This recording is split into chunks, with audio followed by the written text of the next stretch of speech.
বেতন ভাতা বৃদ্ধির দাবিতে কর্মবিরতিতে আছেন ইন্টার্ন চিকিৎসকরা।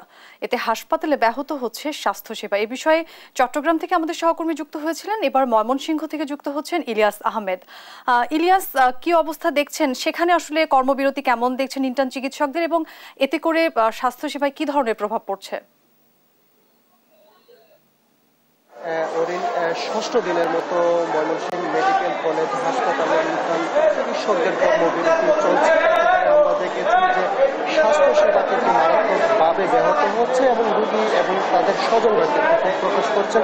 তারা বলছেন যে তারা কিন্তু তাদের যে যথেষ্ট পরিমাণ চিকিৎসক তারা কিন্তু পাচ্ছেন না এবং চিকিৎসা সেবা থেকে তারা অনেকটাই বঞ্চিত হচ্ছেন। অর্থাৎ ময়মনসিংহ মেডিকেল কলেজ হাসপাতালটিতে প্রতিদিন গড়ে ৩,০০০ থেকে ৪,০০০ রোগী কিন্তু ভর্তি থাকেন এবং বৃহত্তর ময়মনসিংহের ৬ জেলা ছাড়াও গাজীপুর এবং কুড়িগ্রামের থেকে কিন্তু এখানে রোগীরা আসেন এবং তাদের স্বজনরা আছেন। বেশ কয়েকদিন ধরে আসলে ইন্টার্ন চিকিৎসক যারা আছেন তারা ৪ দফা দাবিতে তাদের যে আন্দোলন সেটি কিন্তু চলমান রয়েছে এবং তাদের আন্দোলনের কারণে আমরা দেখেছি অনেকটাই কিন্তু স্বাস্থ্য সেবা ভেঙে পড়েছে এবং যারা অন্য চিকিৎসক রয়েছে তাদেরকে কিন্তু সেবা দিতে তারা হিমশিম খাচ্ছেন এবং তারা বলছেন যে ইন্টার্ন চিকিৎসক তারা যে দাবিতে আন্দোলন রয়েছেন সেই দাবিগুলো অত্যন্ত যৌক্তিক এবং তাদের দাবি দাওয়াগুলো কিন্তু মেনে নেওয়ার জন্য আহ্বান জানিয়েছেন। তবে আমরা আজকে চিকিৎসকদের সঙ্গে কথা বলেছিলাম, অর্থাৎ যারা আন্দোলনরত চিকিৎসক রয়েছেন তাদের সঙ্গে কথা বলেছিলাম। তারা বলছেন যে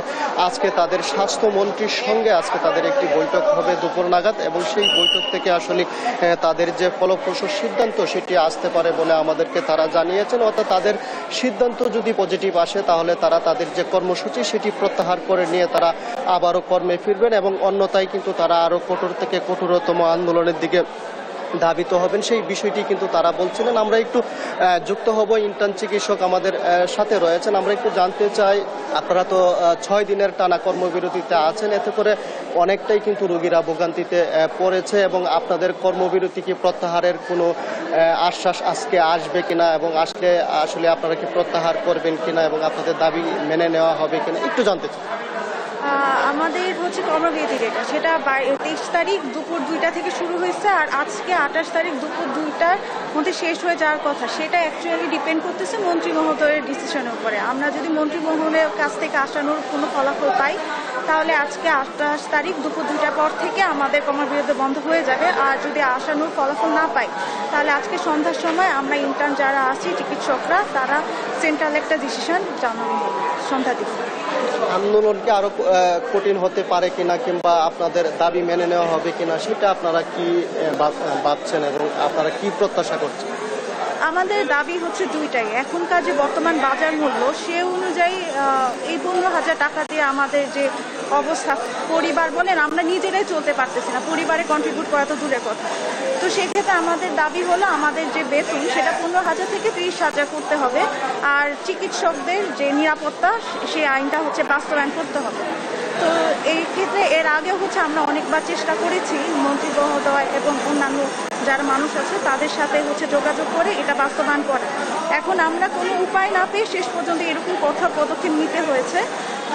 যদি আমরা আজকে আসানোর কোনো ডিসিশন পাই, মন্ত্রী মহোদয় যদি আমাদেরকে ডিসিশন দেন যে সে বাস্তবায়ন করবে তাহলে তো আমরা এটা প্রত্যাহার করে নিব কর্মবিরতি। আর যদি না দেয় তাহলে আমরা দেখি আরও কঠোর কর্মবিরতিতে অথবা কঠোর পদক্ষেপে চাইতে পারি। রোগীরা তো খুব ভোগান্তির মধ্যে আছে আমরা দেখেছি, সেই দিকে কি আপনারা মানবিক দিকটা বিবেচনা করছেন না কেন? হ্যাঁ, রোগীদের ভোগান্তি অবশ্যই আছে। আমাদেরও ভালো লাগতেছে না যে আমরা এইভাবে কর্মবিরতিতে থাকার কারণে রোগীরা মানে অনেক অসংখ্য ভোগান্তিতে পড়ে গেছে। সেক্ষেত্রে কথা হলো যে সেক্ষেত্রে আমরা চাচ্ছি যে মানে তাড়াতাড়ি হচ্ছে কর্মক্ষেত্রে ফিরে যেতে। এর আগে আমরা কোনোদিন এরকম স্টেপ নেইনি, কারণ হচ্ছে এর আগে আমরা নিজেরা চাইছি যে রোগীদেরকে হচ্ছে কোনো ভোগান্তিতে না পড়ে যাতে হচ্ছে আমরা শান্তিপূর্ণভাবে এই জিনিসটা হচ্ছে সলভ করতে পারি। কিন্তু যেহেতু এইভাবে হচ্ছে না তো এর জন্য আমাদের কঠোর কর্মবিরতিতে যেতে হয়েছে। আমরা চাচ্ছি যে তাড়াতাড়ি কর্মক্ষেত্রে ফিরে যেতে, এক্ষেত্রে রোগীদেরও ভোগান্তি কম হবে এবং আমরাও হচ্ছে যাতে তাদের কাজ শুরু করতে পারি। ধন্যবাদ। ওরিন, শুনছিলেন যে ইন্টার্ন চিকিৎসক যারা আছেন যারা আন্দোলনের ডাক দিয়েছেন তারা বলছেন যে রোগীদের ভোগান্তির কথাটি কিন্তু তারা বিবেচনায় নিয়ে, অর্থাৎ তারা বলছেন যে আজকে কিন্তু তাদের আশানুরূপ একটি ফলাফল আসবে, অর্থাৎ স্বাস্থ্যমন্ত্রী তাদের যে দাবি দাওয়াগুলো আছে সেইগুলো মেনে নিয়ে তাদের কর্মে ফেরাতে কিন্তু সহযোগিতা করবেন, সেই বিষয়টি তারা বলছিলেন। এবং রোগী যারা আছেন তারাও কিন্তু এবং তাদের স্বজনরাও বলছেন যে চিকিৎসকরা যেন কর্মবিরতি অচিরেই প্রত্যাহার করে নেয় এবং তাদের যে ভোগান্তি সেটি যেন লাঘব হয়, সেই বিষয়টি কিন্তু রোগী এবং তাদের স্বজনরাও বলছিলেন। পাশাপাশি আমরা এই বিষয়টি নিয়ে ময়মনসিংহ মেডিকেল কলেজ হাসপাতালের উপপরিচালকের সঙ্গেও কিন্তু কথা বলেছিলাম। তারা বলছেন যে যেহেতু উদ্যোগতির বাজারে আসলেই ইন্টার্ন চিকিৎসক যারা আছেন তারা কিন্তু সামান্য বেতন পেয়ে থাকেন, আসলে সেই বেতন দিয়ে তাদের চলাটাও কিন্তু খুব একটা মুশকিল হয়ে পড়ে এবং তাদের যে চিকিৎসা সুরক্ষিত আইন যেটি সেটিও কিন্তু